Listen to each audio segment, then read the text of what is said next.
সাধারণ মানুষের ভোটাধিকার কেড়ে নিচ্ছে না তো? ভোটাধিকার যেন সমস্ত নাগরিকের থাকে।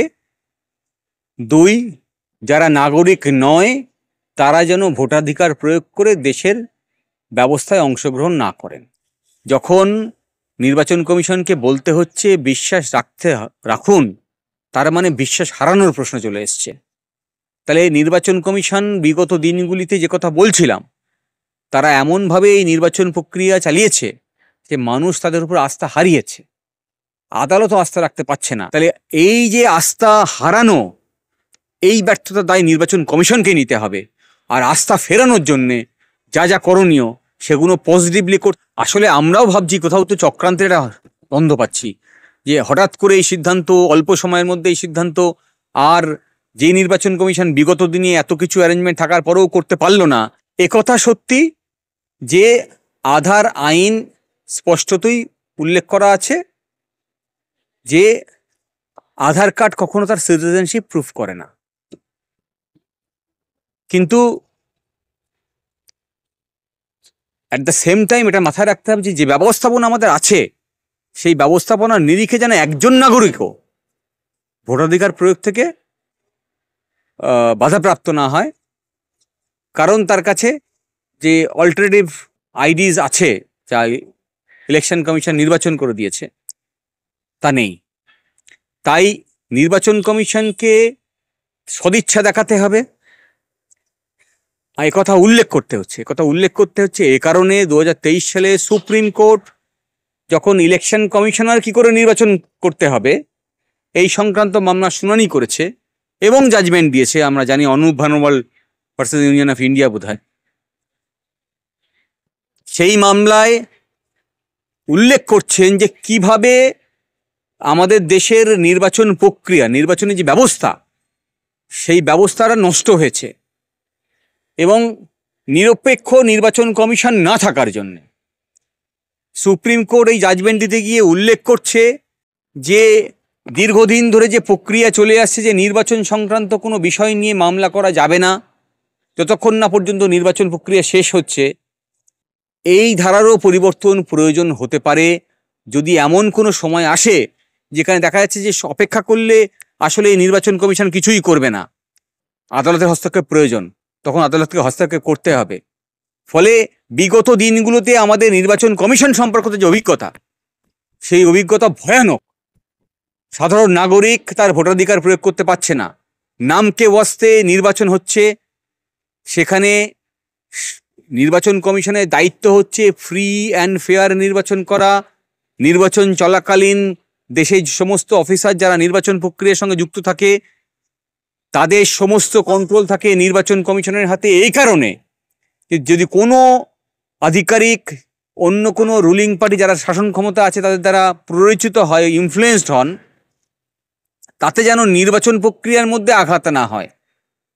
এই যে ফ্রি অ্যান্ড ফেয়ার কথাটা, এর মধ্যে যেন আঘাত না হয়, নির্বাচন যেন সুষ্ঠু হয়, হ্যাঁ, স্বচ্ছ হয়, নিরপেক্ষভাবে যাতে নির্বাচন করা যায় তা নিশ্চিত করা যায়। এই সবকটা শব্দ খুব গুরুত্বপূর্ণ শব্দ। এই শব্দগুলোকে সম্মান দিতে হবে। এই শব্দগুলোর যে পিছনে জাস্টিফিকেশন আছে সেই শব্দগুলোকে জাস্টিফাই করতে গেলে নির্বাচন কমিশনের যে দায়িত্ব পালন করার কথা, সেই দায়িত্ব পালন করতে বিগত দিনগুলোতে নির্বাচন কমিশন, সে স্টেট নির্বাচন কমিশন হতে পারে বা কেন্দ্রীয় নির্বাচন কমিশন হতে পারে, তারা উভয়ই ফেল করেছে।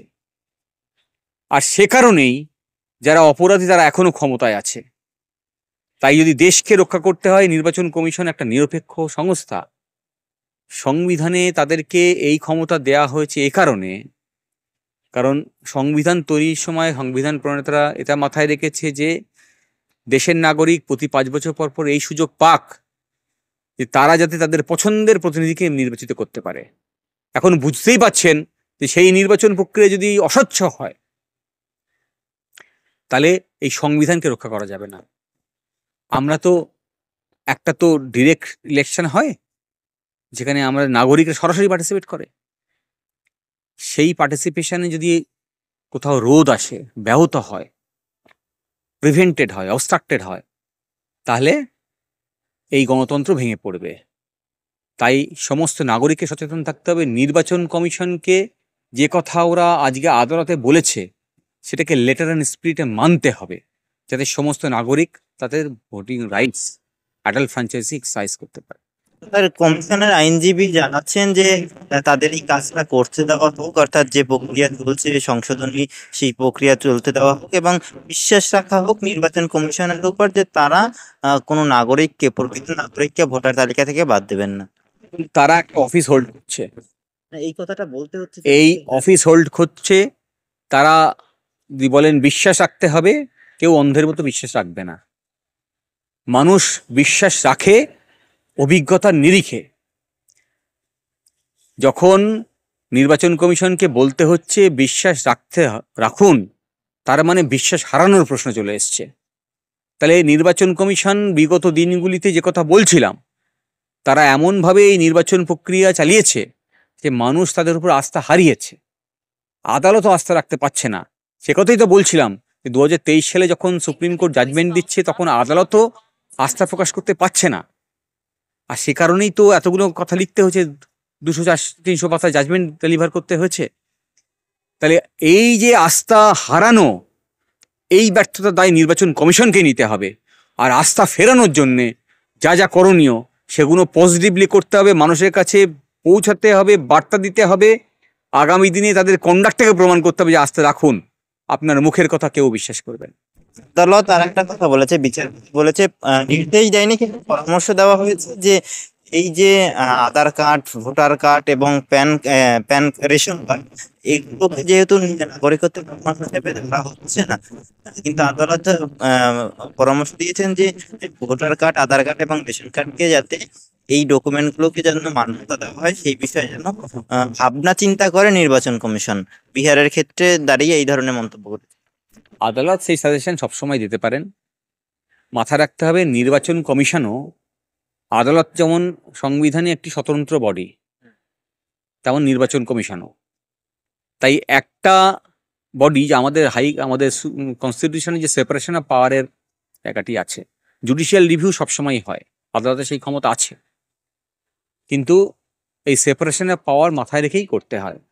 যেহেতু নির্বাচন কমিশন আস্থা রাখার কথা বলেছেন, তাই আদালত এই মামলা চলাকালীন সাজেশন দিয়েছেন যাতে নির্বাচন কমিশন সেগুলো নিয়ে ডেলিবারেট করতে পারে, ভাবতে পারে, আলোচনা করতে পারে এবং উপযুক্ত সিদ্ধান্ত নিতে পারে। এটাকে অ্যাপ্রিসিয়েট করা উচিত এবং আগামী দিনে পজিটিভ সিদ্ধান্ত নেওয়া উচিত। একটা মন্তব্য করেছেন যে এত কম সময়ের মধ্যে কেন এই গোটা বিষয়টা, সেই নিয়েও কথা হয়ে উঠেছে যে অল্প সময়ের মধ্যে এত বৃহৎ এবং জটিল বলে মনে করছে সুপ্রিম কোর্ট, যে জটিল প্রক্রিয়া এত অল্প সময়ের মধ্যে। খুব স্বাভাবিক তো। আসলে আমরাও ভাবছি কোথাও তো চক্রান্তের একটা গন্ধ পাচ্ছি, যে হঠাৎ করে এই সিদ্ধান্ত, অল্প সময়ের মধ্যে এই সিদ্ধান্ত। আর যে নির্বাচন কমিশন বিগত দিনে এত কিছু অ্যারেঞ্জমেন্ট থাকার পরেও করতে পারলো না, সে হঠাৎ করে এই রিফর্ম করে আসলে সাধারণ মানুষের ভোটাধিকার কেড়ে নিচ্ছে না তো? এই প্রশ্ন রইল। বিরোধীরা আশঙ্কা করছেন 3 কোটি, বিহারের 3 কোটি ভোটার বাদ চলে যেতে পারে। তা যদি হয় বাস্তবে, তাহলে তো আসলে ভোটের মাধ্যমে যা নির্ধারণ করতে আমরা চাই, সেই নির্ধারণটা সঠিক হবে না। কাদেরকে বাছাই করে বাদ দেয়া হবে, কাদেরকে বাদ দেয়া হবে না, যদি আমি সেই সন্দেহ প্রকাশ করি, তাহলে তো বলতে হবে যে নির্বাচনে আগে নির্বাচন করে ফেলা হবে। বাংলার ক্ষেত্রেও এই ধরনের কিছু হতে পারে বলে আশঙ্কা করছেন? আশঙ্কার ঊর্ধ্বে এই সমস্ত নিরপেক্ষ সংস্থা কাউকেই রাখছি না। কারণ বিগত দিনে আমাদের অভিজ্ঞতা যে কেউ, এই সমস্ত নিরপেক্ষ সংস্থাগুলি, এরা কেউ আশঙ্কার ঊর্ধ্বে নয়। এরা কেউ এই নিরপেক্ষতা বজায় রেখে বিগত দিনগুলোতে কাজ করতে পারেনি। ফলে আমরা সবসময় এখন অ্যাপ্রিহেনশনের চোখেই এদেরকে দেখছি। শেষ প্রশ্ন, আপনি কি মনে করছেন বাংলায় ঘুরিয়ে এনআরসির পথে হাঁটতে চলেছে নির্বাচন কমিশন, এবং যে এনআরসির কথা অমিত শাহ, নরেন্দ্র মোদী বা বিজেপি বলে আসছিল, সেই এনআরসি ঘুরপথে এই বাংলায় হতে চলেছে? আসলে কথা বলতে চাই না, কিন্তু সত্যিই তো আমাদের রাষ্ট্র ব্যবস্থায় যারা রাজনৈতিক ক্ষমতার মাধ্যম দিয়ে ক্ষমতা দখল করেন তাদেরকে আমরা পলিটিক্যাল এক্সিকিউটিভ বলি, কিন্তু আরেকটা শ্রেণী যারা অ্যাডমিনিস্ট্রেশনটা চালায় তারা কিন্তু তাদের নিজের যোগ্যতার নিরিখে ওখানে চাকরিটা পান। এখন এই অ্যাডমিনিস্ট্রেশনের মধ্যে এত বেশি অপরাধীরা ঢুকে গেছে, বা অপরাধের সঙ্গে সম্পৃক্ত হয়ে গেছে, হ্যাঁ, যার কারণে যারা এই নিরপেক্ষ সংস্থাগুলি যে ভূমিকা তাদের নেওয়া দরকার ছিল তা নিতে তারা ব্যর্থ হয়েছে। আর তার কারণেই চক্রান্ত কোন দূর পর্যন্ত গেছে তা বলা খুব মুশকিল। যে কারণে দেখবেন কলকাতা পুলিশকে দেখেছেন, আর যে করার ক্ষেত্রে এই একটা আলোচনায় চলে এসছে যে কলকাতা পুলিশকে বাঁচানোর জন্য সিবিআই লড়ছে।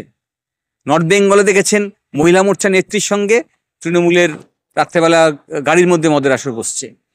ফলে এই সব কিছু থেকেই বুঝতে পারছি না আসলে সব এক জায়গায় আছে। একদিকে সৎ মানুষের দল যারা দেশকে রক্ষা করার লড়াইয়ে আছেন, আর একদিকে সমস্ত অপরাধী তারা বিভিন্ন দলের নাম দিয়ে আছেন বটে, কিন্তু আসলে এক জায়গায় আছেন। বিজেপি হতে পারে, তৃণমূল হতে পারে, আর 5টা দল হতে পারে। এই অপরাধীগুলো মিলে একটা দল করেছে, 5টা দলের নাম দিয়ে রেখেছে। ফলে আমাদের নাগরিকদের এখন দায় অনেক বেশি বেড়ে গেছে। এই দেশের সংবিধানকে রক্ষা করতে হবে, তাই দায় নাগরিককে নিতে হবে।